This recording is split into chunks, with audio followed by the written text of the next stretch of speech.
This is Shattered Glass. My name is Sigma Freud, and this is my associate, Winona Riz. Join us today on our journey into the complex mind of one Rex Walls. Let's get some background on the subject. Hey there, the name's Rex, and you're watching Disney Channel. My name's Rex Walls, middle-aged man. I have a beautiful wife, 4 loving children, and a serious drinking problem. Come here, Mountain Goat. Hi, Dad. You are my pride and joy, Mountain Goat. Not to mention the only goddamn person who ever believes in me! Anyway. How would you describe your childhood? Dad was a great father, but sometimes he went a little too far.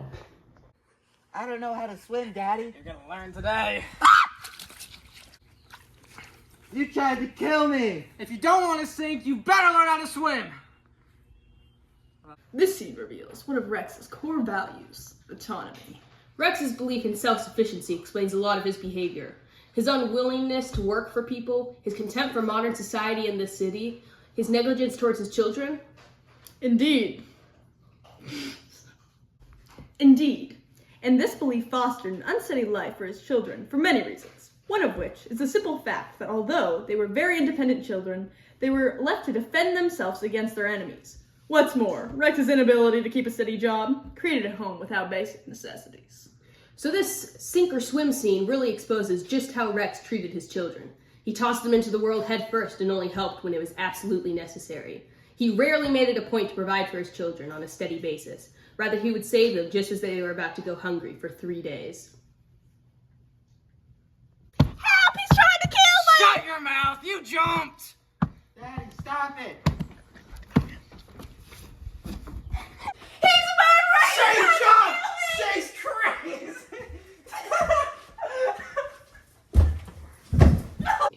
One of Rex's biggest flaws as a person is his unbalanced emotions, particularly when drunk.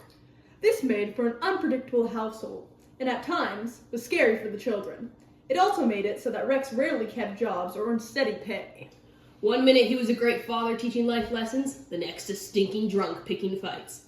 But what made him this way? Innate personality or trauma? Let's talk about Welch. Welch was Rex's hometown, where he lived with his father, his brother, and his mother Irma. Irma, in short, was an abusive mother who severely scarred her children with her molestation. Childhood abuse often leads to depression and can compromise mental stability. This was likely the root of his drinking. Maybe he was trying to escape these memories. Moving back to Welch and being in such close proximity to Irma both negated his firm belief in autonomy and also brought him closer to his abuser, which is probably why his drinking became so much worse after the move. From this abuse, it's likely to say that Rex may have developed an undiagnosed mental disorder, such as bipolar 1, which is characterized by flying from one idea to the next, and substance abuse to deal with intense emotions. And being that the Glass Castle is set in the late 20th century, a time when mental health was largely unacknowledged, and that the Walls were not very wealthy in the least, Rex and his family never received nor sought out help for their problems. What's something your dad loved to talk about? Well, himself and his plans for us. And how did that pan out?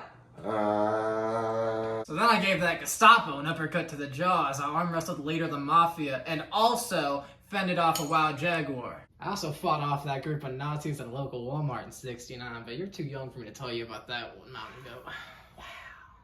I also came up with a new plan for our Glass Castle. Ah yes, the never-realized Glass Castle.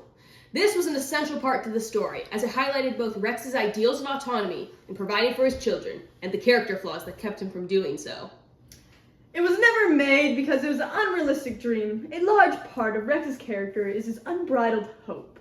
He tells stories about the mafia instead of the bill collectors when the family has to move, and he gives outlandish reasons for why he has to quit his job or he's fired.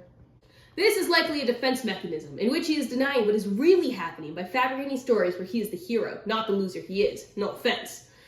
His plans, like the Prospector and the Glass Castle, are projects he works on to feel like he is doing something important that will benefit his family, even when they're in poverty.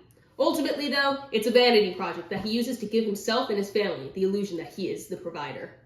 Jeanette was the last one in the family to maintain faith in Rex. When she finally gave up on him and was moving out, he made one final attempt at talking about the glass castle. This was in hopes that maybe she could stay and he could finally provide for her. Jeanette knew better though, and she left. This marked Rex's realization that she no longer had faith in him either. You know, I would have built that damn castle too if Jeanette hadn't left. It took me a while to realize it, but he was never gonna build that castle. Everywhere you look, everywhere you go. Yeah, okay.